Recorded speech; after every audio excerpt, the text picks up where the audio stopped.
Alors, si vous avez bien suivi l'épisode précédent, vous vous doutez qu'aujourd'hui, c'est un jour particulier à l'élevage.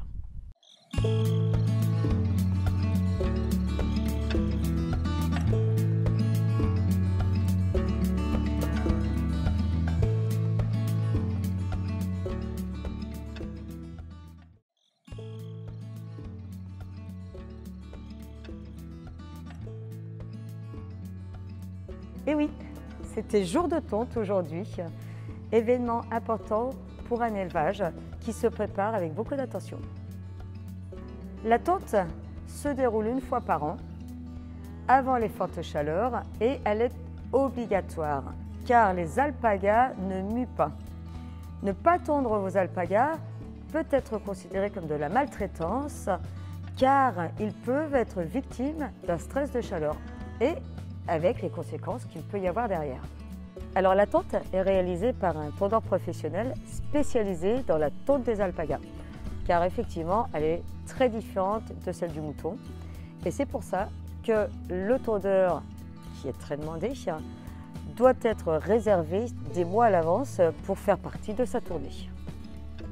Sur une toison d'alpaga, il y a plusieurs qualités de fibres.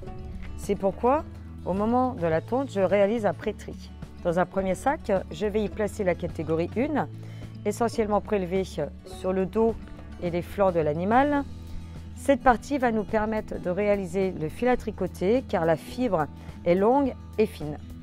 Dans un deuxième sac, je vais y placer la catégorie 2, essentiellement prélevée sur les cuisses, les épaules, le cou. La fibre y est moins longue, moins fine, et elle va nous permettre de créer des articles en laine feutrée. Et enfin, la catégorie 3, qui correspond aux pattes, à la queue et au toupet, qui généralement est utilisée pour du rembourrage ou du paillage.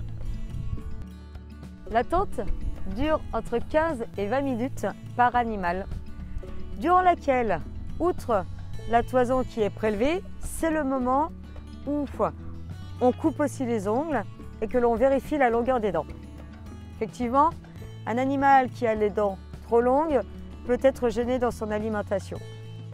Alors pour finir, je vais vous montrer un petit truc qui va peut-être vous surprendre. Visuellement, la tonte peut réserver des surprises. Prenons Kaoline. Avant la tonte, vous étiez nombreux à penser qu'elle était marron. Eh bien non, effectivement, Kaoline est bien gris argenté. Alors pourquoi cette différence de couleur? Eh bien lorsque les cria naissent, ils naissent avec quelques centimètres de fibres et ces premiers centimètres de leur première toison décolorent tout simplement. Et c'est donc pour ça que l'on constate chez les cria, avant et après la tonte, une telle différence de couleur. Et voilà, club de fin pour aujourd'hui. Si vous avez aimé la vidéo, comme d'hab, n'hésitez pas à liker, à vous abonner. Et puis moi je vous dis à dans 15 jours. Ciao, ciao!